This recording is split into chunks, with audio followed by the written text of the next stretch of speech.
បាទសូមគោរពនឹងជម្រាបសួរប្រិមត្តអស់លោកស្រីនិងកញ្ញាជាទីគោរពនឹងជាទីបន្តស្វាគមន៍មកកាន់កម្មវិធី Extreme Comedy របស់កម្មវិធីបើយើងមានការចាប់ផ្សាយជារៀងរាល់ថ្ងៃច័ន្ទចាប់ពីម៉ោង 11 ព្រឹកតទៅតាមរយៈបណ្ដាញសង្គមផ្លូវការកីឡាភូមិពលីស្ពតទៅជាភ័យផ្លូវការផងដែរនៅសប្តាហ៍នេះការប្រកួតដោយជួបចិត្តតែម្ដងបាទជួបចិត្តតែម្ដងបាទ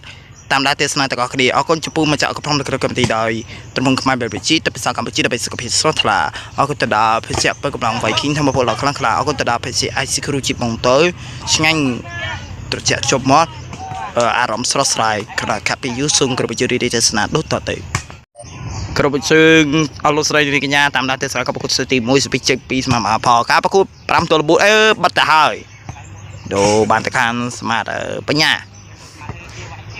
ឥឡូវនេះស្ពីជិក2បញ្ញាជាបន្តទៅហើយបាទងាកចូលកញ្ញាអីងាកមួយបោស្មានមកចូលកញ្ញាស្មាននុតឥឡូវឲ្យស្មាតយុទ្ធសំណាញ់ទៅហើយអត់លើអត់លីងអត់ឆ្លងទេទទួលដូរមកទៅខាងស្មាតមហាផលបាទឥឡូវនេះស្វីចេញពីស្មាតបាត់ឆ្វេងជាបន្តបាទស្មាតមហាផលទៅហើយទៅទីដែរស្មាតយុទ្ធចូលកញ្ញាស្មាតមកឲ្យស្មាតបញ្ញាងាកមួយសិន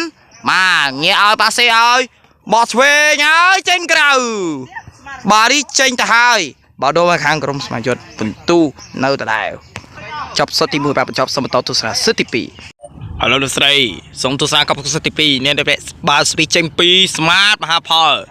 អាយ៉ាស្មាតនោះបើចេញខ្យល់ចូលកញ្ញាស្មាតមកឲ្យម៉ាត់បញ្ញាកន្លែងញីហើយបាទបន្ទុដូរបានខាងក្រុមស្មាតបញ្ញាបាទ